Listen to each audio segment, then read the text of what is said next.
നമുക്ക് വീടെന്നൊരു സങ്കല്പം മനസ്സിൽ വന്നപ്പോൾ തന്നെ എന്തായാലും ഇൻറ്റീരിയർ ചെയ്യണമെന്നുള്ള ഒരു ഐഡിയ എനിക്കും വൈഫിനും ഉണ്ടായിരുന്നു. അങ്ങനെ ഇൻറ്റീരിയറിനെ കുറിച്ച് അറിയുന്നതിന് വേണ്ടി സോഷ്യൽ മീഡിയ വഴി ഞങ്ങൾ ഒത്തിരി കമ്പനികളെ സെർച്ച് ചെയ്യുകയുണ്ടായി. അപ്പോൾ അതിൽ എനിക്ക് അനുയോജ്യമായിട്ട് തോന്നിയത് അഗാക്കിൻ്റെ വീഡിയോസ് കണ്ടപ്പോഴാണ്. അടുക്കളയെ സംബന്ധിച്ച് മനസ്സിലൊരു പ്ലാനിങ് ഉണ്ടായിരുന്നു. അത് പ്രത്യേകിച്ച് പറയേണ്ടത് കളർ കോമ്പിനേഷനായിരുന്നു. അതിൽ യെല്ലോയും ആഷും മിക്സ് ചെയ്തതായിരുന്നു എൻ്റെ മനസ്സിലുള്ള പ്ലാൻ. അത് ഞാൻ അഗാക്കിനോട് സംസാരിച്ചിട്ടുണ്ടായിരുന്നു. അവർ ആ രീതിക്ക് തന്നെ എനിക്കത് ചെയ്തു തന്നിട്ടുണ്ടായിരുന്നു. കിച്ചനും അതുപോലെ തന്നെ വർക്ക് ഏരിയയും നമ്മൾ ഒരുപോലെ തന്നെ നമുക്കൊരു കാൽക്കുലേഷൻ ഉണ്ടായിരുന്നു. അത് അഗാക്കിനോട് ഞാനും വൈഫും അത് കറക്റ്റായ കാര്യങ്ങൾ പറഞ്ഞായിരുന്നു.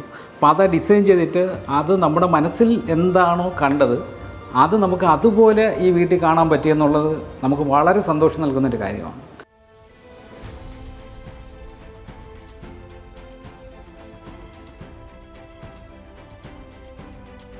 പിന്നെ ഇത് എടുത്തു പറയേണ്ട കാര്യം എന്ന് പറഞ്ഞു കഴിഞ്ഞാൽ ഇതൊരു മൊത്തത്തിലൊരു ടീം വർക്കാണ് അഗാക്കിനെ സംബന്ധിച്ചിടത്തോളം. ആ ടീം വർക്ക് എല്ലാവരും ഇതിനകത്ത് ഒരുപോലെ തന്നെ നമുക്ക് ആ സഹായങ്ങളും കാര്യങ്ങളും ചെയ്യാനുണ്ടായിരുന്നു. അപ്പോൾ ആ ടീമിനെ നമുക്ക് പ്രത്യേകം അഭിനന്ദിക്കേണ്ട കാര്യമുണ്ട്.